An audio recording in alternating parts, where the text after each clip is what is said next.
Et c'est là que lobby, je revenais de l'église. Vu que toujours une intercession de l'église, et c'est là qui est de 18h et c'est les 20h. J'étais avec mon grand frère. En rentrant, des fois j'ai l'habitude de rentrer avec mon père, vu qu'elle a une voiture, c'est lui qui nous apporte pour rentrer à la maison. Mais vu que j'avais besoin de passer à la fac aujourd'hui pour remettre à la fac, je me suis dit non, on a précipité, n'est que les bosso, on a si ça m'a eu le moment qu'on a si c'est une fac pour remettre demain. En partant, j'étais sur la moto, moi et mon grand frère. Il y avait une moto qui nous filait, qui nous suivait. On ne savait pas, moto tout comme le niveau il y a complace. Non, comme tu as bien dit ça, comme tu as bien dit ça, tu as ce qui ça s'est fait comment, on a simba qui ça qui n'a ma casse. Moto a bien dit ça, on a peine gagné ça, comme ça ko benda, moto na biso est vite déséquilibre, nous sommes tombés. Façon to quoi, ndé moto na nge baluka qui na prince na benda ni na prince. Je ne pensais même pas que pote ya moto, ndé ko za mkiabo. Pour façon la prince de Bendani maintenant, Dieu est grand. Dieu nous laisse malgré tout qui est à Bendi sec na quoi na zuna pota mais pota oh eza pota malonga pour moi-même j'ai senti comment ce que ma tête va ko tourner na kata prince na pota oh eza je n'ai rien dire. Je peux remercier, il s'est souvenu de moi, dans l'église, dans malgré le camamabe commis, et comme dans gravité, j'ai aussi des blessures dans les autres mains, ils ont gravité, n'a pas essayé de se remercier, c'est lui qui nous protège, c'est lui qui est avec nous jour et nuit, et l'homme se sort le baiser, mais bon, ça l'a maillé.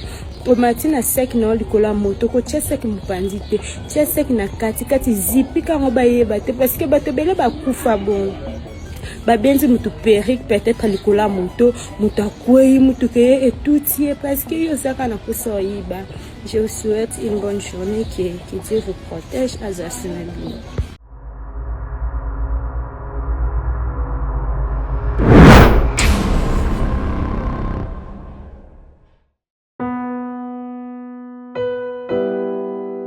Tango nyonso molinganga nazalaki komona baninganga na baboti na bango nanga baparent baza te vi nanga pasi. Est-ce que kokufela baboti ezali sumu? Kozanga baboti est-ce que ezali sumu? Voilà, na kopesa bino message. L'orphelinat Christ rédempteur et ana posa lisungi na bino. Tala musala munene ezosala pona bana. Tala musala munene sala pona bano oyo mokile tiki ebwaki mais nzamba termine nzelo orphelinat oyo pona ko encadrer bana oyo yaya lisungi na yo to na ngoposa 1 euro no to na ngoposa pona mwana moko tango mwana moko alie nzambe ya bitike oyo ya permettre ete na nzela no mwana alia akobosa na ote. Voilà message ya l'orphelinat Christ rédempteur to na besoin lisungi na bino. Ba numéro za na se kota contact na biso assistance na yo et aux alisungi pour na bana que le Dieu des orphelins a bénir dia ma mtu nyoso ja ta likanisa ko sala quelque chose pour sali yango zamba pambola bino. Bonjour, bonsoir, heureuse de vous retrouver encore aujourd'hui dans notre émission Buzz les réseaux sociaux. À la présentation, vous avez Brandy Diba, double brassard, maestro, la princesse à papa, la perle rare, TGV, vitesse à famille, Baxelanga Bongo, la princesse de la presse congolaise, Ninyango Ezole Kanalisusu. Trop, c'est trop, balobi na kishasa to mokil mobimba, mingi na kin awande to zaboye, zanga nombongo lipa, tombongo ya boudin, membongo ya 2000 francs ya méga ezanga raté. Boye poignée, ma cambolé dans les réseaux sociaux, oh yo, non. Je vous invite donc à vous abonner à la chaîne Nouvelle Tendance Télévision, chaîne EP Sarabino Makambo. Chaque jour, toujours information. Merci beaucoup à l'honorable Patricia Bijoudi Bassimba Balamon Afula Malamo. Pourquoi pas maman Fifi Masuka en sur terre y pas zawana vraiment à soutenir Banamboka et puis na Nabino Balandignon sur la nouvelle tendance télévision pour partager émission Nabino Buzz na réseaux sociaux likambo oyo to kolobela lelo ezali bongo ba jeune fille topé ba maman ba tantine oyo ba sili kokufa likolo ya ba moto. En tout cas, insécurité eza makasi. Bon, excusez-moi, je suis un peu enrhumé. Bon, bakaka mboka on ngezo kendele. Ba rhume, ba poussière et paillis. La voix est un peu rock, mais sinon ça va. Merci na ba oyo nyonso ba komela kangai en privé, ba pesa kanga ba conseil, ba pesa kangai ba idéologie mususu et ba ksamaka. Merci beaucoup. Je suis toujours très gentil quand de bon monde à la télévision, même na téléphone pe nazala rabo nazala nga sonante c'était. Merci beaucoup à Boss Daddy Mambulu na Dallas mon big manager wa osala kenga nazala ba vacances. Je vous ai beaucoup manqué. Merci d'abord Babenga Kangai me dit bah c'est comment nouvelle tendance télévision ça la pousse na yo tozo mono li susute basango et belé vraiment merci d'abord batindele kinga bonga billet d'avion et les canets kitoko ba vacances nange les canets kitoko je vous promets que na oki ma li susute pour na ba bazo ba ke oki mi biso na kimi binoté je suis de retour sur le plateau et sur notre chaîne Nouvelle Tendance Télévision. Merci à tonton Corneille na habité so tozo kende bien tonton Paulin Béa. Est-ce que tozo kende bien? Merci beaucoup. Alors toko tinga na bino bozala vraiment attentif ya Rolanda. Vidéo oyo jeune fille a raté liwa likolo ya moto. Ezalaki lobby, je revenais de l'église. Vu que tu avais une intercession à l'église, et s'il est de 18h et s'il est 20h. J'étais avec mon grand frère. En rentrant, des fois j'ai l'habitude de rentrer avec mon père, vu qu'elle a une voiture, c'est lui qui nous apporte pour rentrer à la maison. Mais vu que j'avais besoin de passer à la fac aujourd'hui pour remettre à la fac, je me suis dit non, on a précipité, on a qu'un liboso, on a si Samuel le comment, on a si c'est une affaire pour remettre demain. En partant, j'étais sur la moto, avec moi et mon grand frère. Il y avait une moto qui nous filait, qui nous suivait. On ne savait pas, moto tout comme le niveau il y a complace. Non, comme tu as bien dit ça, comme tu as bien dit ça, tu as ce qui ça s'est fait comment, tu as simba qui ça qui n'a ma casse. Tu as bien dit ça, tu as kangi ça, comme ça ko benda, moto na biso est vite déséquilibre, nous sommes tombés. Façon to quoi, ndé mutu nange baluka qui na prince na benda ni na prince, je ne pensais même pas que pote ya mutu, ndé ko za mkiebo. Pour façon la prince de Bendani maintenant, Dieu est grand. Dieu nous laisse malgré tout qui est à Bendi sec na quoi na zuna pota mais pota oh eza pota malonga te pour moi-même j'ai senti comment ce que ma tête va na tourner na kata prince na pota oh eza je n'ai rien à dire. Je merci. Il s'est souvenu de moi. Dans l'église, malgré le camamabe, comme une gravité, j'ai aussi des blessures dans les autres mains. Ils ont gravité. Merci. C'est lui qui nous protège. C'est lui qui est avec nous jour et nuit. Et l'homme sur le baiser. Mais bon, ça l'a maillé. Au matin na sek na likola moto ko tia sek mupandi te tia sek na kati zipi ka ngobayeba te parce que bato bele ba kufa bon ba benzi mutu perique peut-être likola moto mutu akwei mutu ke et tout y est parce que yo saka na kusoyiba. Je vous souhaite une bonne journée que Dieu vous protège azasinabi. De retour sur ce plateau, mesdames et messieurs, Bomoni Ndenge, jeune fille Oyo, a Pesibinope conseil na souka vraiment arataki liwa likolo ya moto. Pourquoi? Parce que biso vraiment na kata ville à Kinshasa basi bazo linga bakufa à cause ya ba matériel. Ngala koloba boye. Ndeko mwasi to ndeko jeune fille to ndeko maman toza propre, toza la propre. Propre ezaka kate likolo ya perruque, propre ezaka kate ozanilamba asika, propreté e bandarano na mutu. Propriété banano na mutu ba jeune femme mikolo ba koma déjà okanga na bomba maboko.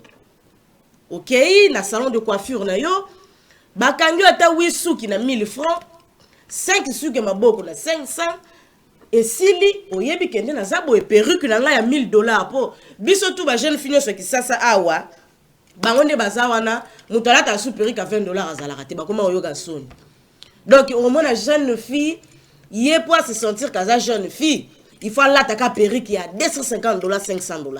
ba si je msusu to développer to yeba pourquoi ba jeune fille ba comme ba complexé ba jeune fille ba comme comité kanzoto rien que pona biloko mokili o eza nango soki lelo ekufi ezu moto pe makambo sili maman to pe jeune fille okei bakangi yo mwa 4 suki na yo ya maboko oyebi ke nazali kola moto olongoli periki no otie na sakit o baluba ba chibuta otie na kata chibuta na yo pe na kosenga lisusu na bandeko oyo nyonso bazaka so bamatili kola moto atie saki mopanzi ezomemela biso baliwa na dimension mwa osakana te insécurité komi na bare oyo soki kako matili kola moto nde ba jeune fille ezalaka azwi saki na atie mopanzi ye wana atie bekouteur mopanzi koto oyo tonton kuna na sima bakokoma na re moko boye mwa embouteillage sakekei ntango saki ezokendana ozotala kutu teke soki na bouger déséquilibre tokokokwea mpe tokufi vraiment eza pasi mpe mawa ya kozala prudentité na vie yo yebi ke exemple typique dans 5 minutes na okoma na immeuble wana bon ozotambola makolo soit okiti jeune fille mikolo ya zanga susu nini kitalatala te rouge à lèvres te biso nyonso tokoma kaka bato ba make up c'est rare au monde jeune fille mbebo boye c'est rare ba jeune fille ba koma bango nyonso bato ba make up ba crayon paille accord aux la naturel beauté c'est rare na mikolo na ba mikolo ba kilelo yo dans so tie make up te au ressemble tolo belango ndenge nini okombi pembeni wana okamati periki na yo olati ozu yo mitali ah c'est bon na tambo po chéri na mona kitoko so pe rendez-vous so pe wapi place likambo ko kamwa tozo kende ko sambela to préféré to tia foulard na mutu o préféré za la no salité na lipapa no salité place o kende ko remercier nzambo apesi o pema oza salité mais place ozo kende ko sala masumu obomeli yango nzoto donc moyen te surtout ba jeune femme mikolo yo bilamba ko def donc ezakaka na Afrika ou na RDC rendez-vous chéri apesi mobile apesi ou petit ami apesi rendez-vous na copine na ye petit copain apesi rendez-vous na petite copine na ye copine wana azane lamba ko lata te mais azoki na ko defe lamba pa voisin pour la chéri na wana mone mutu asika eza pasi pe mawa ya komona ba jeune fille na biso mikolo yo azoki ne rendez-vous à mobile men banda na perruque ya batu eloko lito ya batu chaînette ya batu soutien ya batu caleçon ya batu elamba ya batu lipapa ya batu pe transport ya kodefa omona jeune fille na na lokaka mwa 2000 francs te na koma ara na nyawa bazu ba PCP 2000 francs akomi wana boye sur le terrain pe boye mutu ngo pe rendez-vous ngo pe efoiré alors vraiment ils ont fait ça pasi komona bandeko na biso oyo basili kokufa likolo ya ba moto conseil ezaka kakete biso pe to kokufa ko ba sensi boye te pourquoi ozu perruque na yo otie na sac o matili kola moto na yo yebi ke nazo koma siko mingi baso ba ngai mwana longo na perruque na mutu ezate parce que suki na ngeza salité mama suki bakangi suki koma na ngwa tabana mikemke lobi ba komi ko kala déjà suki maboko OK bakangi suki no maboko na yo ya 1000 francs na yo suki no ezala propre o te nazo banga suki na ngai perruque na ngai komi ya kala esalinga neti mabandi. Mais ba solution pourquoi ba maman ba jeune femme mikolo bazo sala susu suivi ya basuki na bangote ya koka moi to retoucher un peu point na ba jeune fille oyo basala mabandi au moment la jeune fille on la recherche ya ko luka ba vitamine nini we ko botisa suki ne kota mabandi te jeune fille azalande atala ne ba position makamu susu jeune fille azalana atala ne ba finga kinani jeune femme talana ke wapi zongi wapi sali boy suivi ezate recherche côté on a vraiment n'en parlons pas.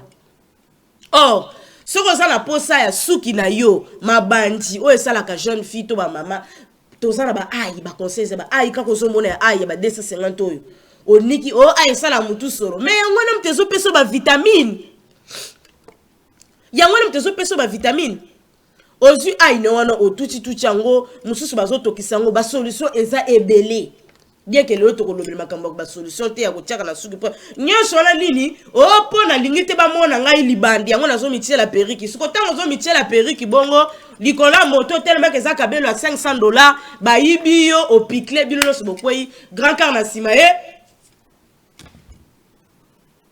ezo pesa pasi pe mawa ya komona soki pena to lamusaka ba wei to bana ko tuna bongo moko ba pesa biso ba conseil ke okufaki pona nini mususu oye biso nga na kufaki po ni na kutena ba kuluna ba bisinga pesa saki na boko pesa bakati nga gorge sikoyo insécurité tel meza makasi na mboka Kinshasa tozoye bate to koma ko kabela soko za na poso lingi ko kabana yo te na bande ko basi o bakenaka alamukaka na banda tongo ameli ba vitamine na EPC ba pongi abimaka 18h alie fufu lala soki pe nini ona lie ale 19h wana bimi ovanda na komini soki ya komini to kotanga kombo te 0h 1h du matin wana komi kozonga depa kutana bakuluna wo yo pesa saki na pesa te sikola minute wana pe batu pe Kinshasa bakoma ko boya ata bayoki boye na kofi mutu pa ko bimate po mususu pe bana basi bakoma pe ko sala ba je wana oko bima boyo secourir ye boye nzoka za mwasa kuluna ale yo wana babwili yo mbala moko basalo pe mabe to ko sala ningeni to ko loba nini to ko conseiller nini po bino boye ba ko zoma yele yo wana ozozonga 2h du matin. Bon, pesa saki. Donc, ozota la kende na sabo vome kutuna kufa.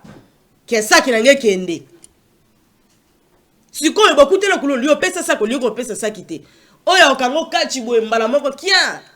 Jeune to kufi jeune fi moko boye akufi nini akufi pe boye ba profiter ba salo pe mabe a profiter ba donc nyonso yo yebi ke orosi sa musala na yo 2h du matin.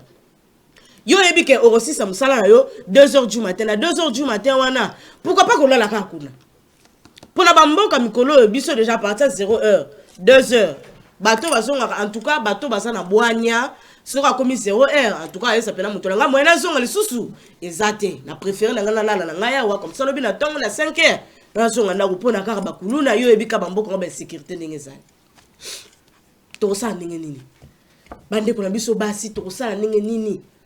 Après bon ya l'état te la biso likambo yo l'état te la biso likambo to lembi mais bino moko pe ka bino moko blobaka aide toi les sel te dira mais bon mi aider bino moko l'état n'a pas que ça à faire ça pe na makambo bela ko sala boli ko tambola butu vous cherchez quoi bo épargnera pe nzambe bo épargnera pe l'état pe makambo susu bo sunga pe na nzambe bo sunga pe na l'état obimi OK feti. Mais zelaka tongo eta na bongo zonge pa na bino. Zelaka tongo eta na bongo zonge pa na bino. Yo OK na fête. Et si bolio botondi yo wana ozubi loka fête otie na kata sachet. Yo na kudu na kamata na zongo. Ozonga bokuta na bakuluna siko fota nani? Fota nani? Foti ya nani?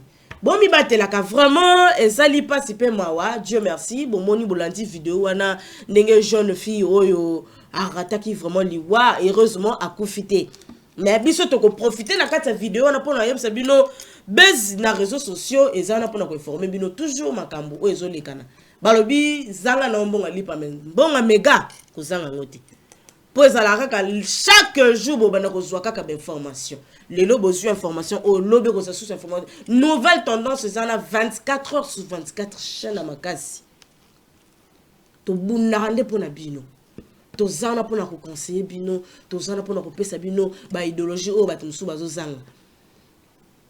Merci beaucoup na balandi o nyonso bazalaki wana pona ko loba Bondi zonga Bondi bona boye merci beaucoup bomoni ke ngawe na zongi pe makambo yesu avec force 2026 yango ne makambo to rozala wana toujours pona ko informer bino vraiment to robeta CT na bande ko na biso basi o ba mataka moto.